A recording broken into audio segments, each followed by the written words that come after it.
نحمده ونصلي علی رسولہ الکریم اما بعد۔ ترجمے والے قرآن پاک کا صفحہ نمبر 827، 23واں پارہ سورہ یاسین، تیسرا رکوع، آیت نمبر 37 تا 40۔ اعوذ باللہ من الشیطان الرجیم، بسم اللہ الرحمن الرحیم۔ وآية لهم الليل نسلخ منه النهار فإذا هم مظلمون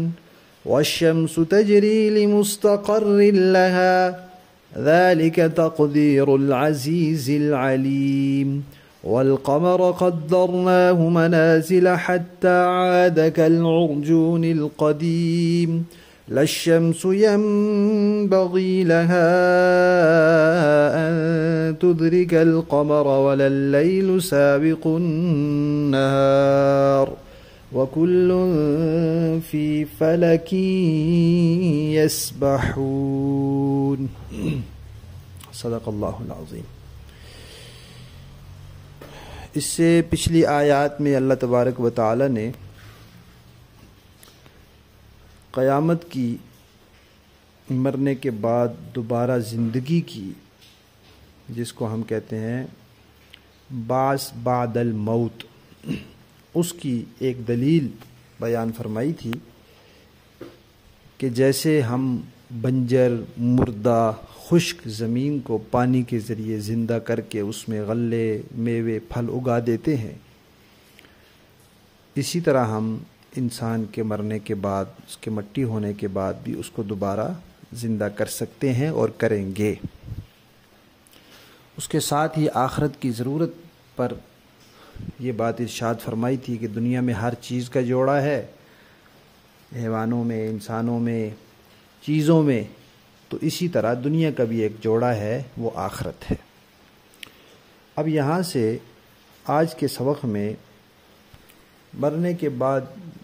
کی زندگی کی ایک اور دلیل ارشاد فرمائی ہے۔ فرمایا کہ آخرت اصل ہے، دنیا عارضی اور وقتی چیز ہے، اور جو اصل ہوتی ہے اس کا انکار نہیں کیا جا سکتا کسی عارضی وقتی چیز کو دیکھ کر۔ مثال دی ہے کہ اس جہان میں اندھیرا اور تاریکی اصل ہے، گویا کہ رات اصل ہے۔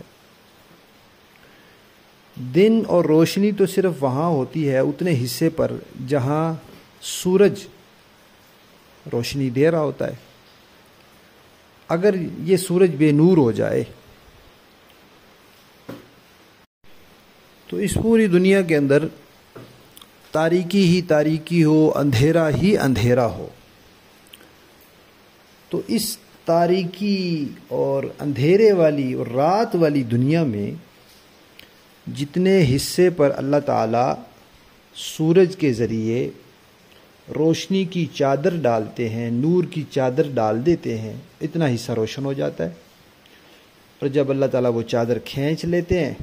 تو پھر وہ جو اصل اندھیرا ہے وہ سامنے آ جاتا ہے اور لوگ اندھیرے میں رہ جاتے ہیں۔ تو اسی طرح آخرت اصل ہے، اس کے اوپر دنیا کی یہ چادر ڈلی ہوئی ہے، یہ جب اللہ تعالیٰ کھینچ لیں گے تو پھر آخرت باہر نکل آئے گی اور یہ دنیا اوپر سے ہٹ جائے گی۔ پھر یہ بتایا کہ یہ دنیا ہے کیسے، دنیا کس چیز کا نام ہے، تو فرمایا کہ سورج اور چاند کی حرکت اور گردش کا نام دنیا ہے۔ جب تک اللہ نے دنیا کو باقی رکھنا ہے، سورج گردش کر رہا ہے،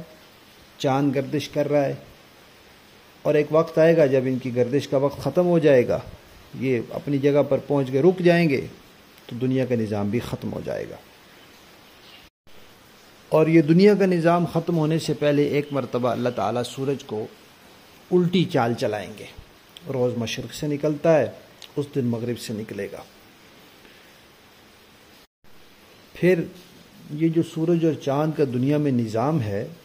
اس نظام کی مضبوطی اللہ تعالیٰ نے بیان فرمائی ہے کہ یہ ایسا مضبوط اور محکم نظام ہے کہ نہ تو سورج کی مجال ہے کہ اپنی جگہ سے آگے پیچھے ہو جائے اور چاند کو جا دبوچے، اور نہ چاند کی مجال ہے کہ جا کے سورج کے ساتھ چپک جائے، بلکہ اللہ تعالیٰ نے جس کے جو مدار رکھا ہے وہ اسی مدار میں گھومے گا۔ اسی طرح دنیا اور آخرت کی ترتیب ہے کہ جتنی دیر دنیا ہے اتنی دیر آخرت نہیں آ سکتی، اور جب آخرت کا وقت آ جائے گا پھر دنیا باقی نہیں رہے گی، دنیا پہ مزید وقت اپنا نہیں گزار سکتی۔ اور ایک بات درمیان میں یہ ارشاد فرمائی ہے، اللہ تعالیٰ فرماتے ہیں کہ ہم نے چاند کی منزلیں مقرر کی ہیں۔ چاند کی منزلیں کیا ہیں؟ کہ چاند جیسے زمین سورج کے گرد حرکت کر رہی ہے، ایسے چاند زمین کے گرد حرکت کر رہا ہے، تو اس کی یہ حرکت کل 28-29 دن میں پوری ہو جاتی ہے، جس میں سے 28 دن چاند نظر آتا ہے، 1 یا 2 دن نہیں نظر آتا، کبھی 29 کا مہینہ ہوتا ہے، کبھی 30 کا مہینہ ہوتا ہے۔ تو ان کو منزلوں سے تعبیر کیا ہے کہ اس کی ایک منزل ہے، وہ 28 منزلیں طے کرتا ہے مہینے میں۔ اس طرح چاند کی ایک اور حرکت بھی ہے، ہم دیکھتے ہیں چاند ہمیں ہمیشہ ایک جگہ نظر نہیں آتا، جیسے پورا دن ہمیں سورج ایک جگہ نظر نہیں آتا، ایسے پورے مہینے میں ہمیں چاند بھی ایک جگہ نظر نہیں آتا، کبھی وہ افق کے قریب ہوتا ہے، کبھی اوپر آسمان کی سیدھ میں ہوتا ہے، کبھی ادھر ادھر ہوتا ہے۔ تو اس طرح چاند کی بھی حرکتیں مختلف ہیں۔ تو اللہ تعالیٰ فرماتے ہیں کہ چاند بالکل باریک ہوتا ہے، پھر وہ موٹا ہوتا جاتا ہے حتیٰ کہ پورا چاند بن جاتا ہے، پھر دوبارہ اسی طرح باریک ہو جاتا ہے۔ لفظ استعمال فرمایا ایسے جیسے کھجور کی پرانی ٹہنی ہوتی ہے، خشک ٹہنی، تو ہم نے اس کی تصویر بھی بھیجی ہے۔ لفظی معنی دیکھیں، وَآیَةٌ، اور ایک نشانی، لہم، ان لوگوں کے لیے، اللیل، رات ہے، نسلخ، ہم کھینچ لیتے ہیں۔ ویسے نسلخ کا معنی ہوتا ہے چھیلنا، کسی چیز کی کھال اتارنا، چھلکا اتارنا، جانوروں کی کھال اتاری جاتی ہے۔ تو نسلخ، ہم کھینچ لیتے ہیں، منہ، اس سے، النہار، دن کو، فَإِذَا هُمْ، تو پھر وہ لوگ، مظلمون، اندھیرے میں ہوتے ہیں، والشمس، اور سورج، تجری، چلتا رہتا ہے،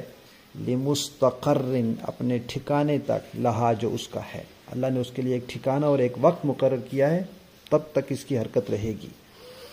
ذالک، یہ تقدیر اندازہ ہے، یعنی نظام بنایا ہوا ہے، العزیز العلیم، اس ذات کا جو زبردست ہے اور جاننے والی ہے۔ والقمر، اور چاند، قدرناہ، ہم نے مقرر کی ہیں اس کے لیے، منازل، منزلیں، حتیٰ، یہاں تک کہ، عادہ، وہ لوٹ آتا ہے، کالعرجون، کھجور کی شاخ کی طرح، ٹہنی کی طرح، القدیم، جو پرانی ہوتی ہے۔ للشمس، نہ تو سورج، ینبغی لہا، مناسب ہے اس کے، یعنی مجال نہیں ہے اس کی، اس کے لائق ہی نہیں ہے، ان تدرکا، کہ وہ جا پکڑے، القمر، چاند کو،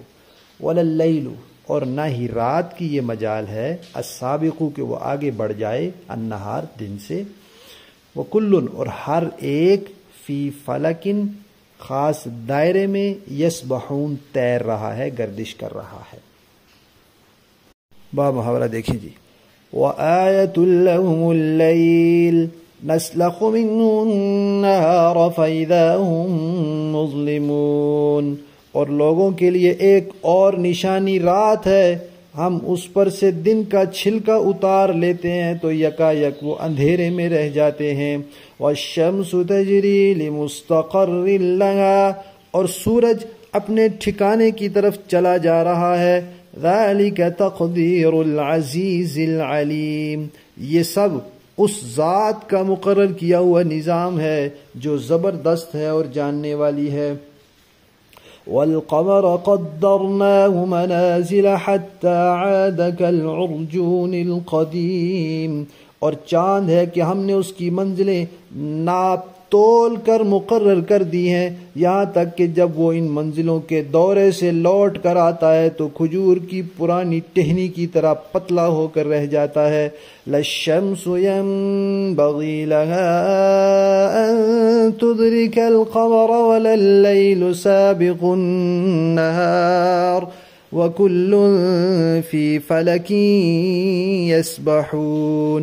نہ تو سورج کی یہ مجال ہے کہ وہ چاند کو جا پکڑے، اور نہ رات دن سے آگے نکل سکتی ہے، اور یہ سب اپنے اپنے مدار میں تیر رہے ہیں۔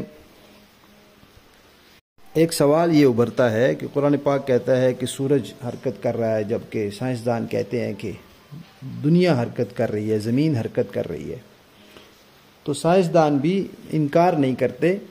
چاند سورج کی حرکت کا، وہ کہتے ہیں کہ چاند زمین کے گرد حرکت کر رہا ہے، زمین اس چاند کو لے کر سورج کے گرد حرکت کر رہی ہے، اور سورج بھی اپنے نظام شمسی میں اس کی بھی اپنی ایک حرکت ہے، اور وہ ان سب کو لے کر اپنے سیاروں کو لے کر ایک منزل کی جانب رواں دواں ہے۔ تو ان کی کوئی بات جو موجودہ تحقیقات ہیں وہ قرآن کی آیت کے خلاف نہیں ہے۔ ان آیات میں ہمارے لیے سبق یہ ہے کہ جیسے چاند سورج وغیرہ سب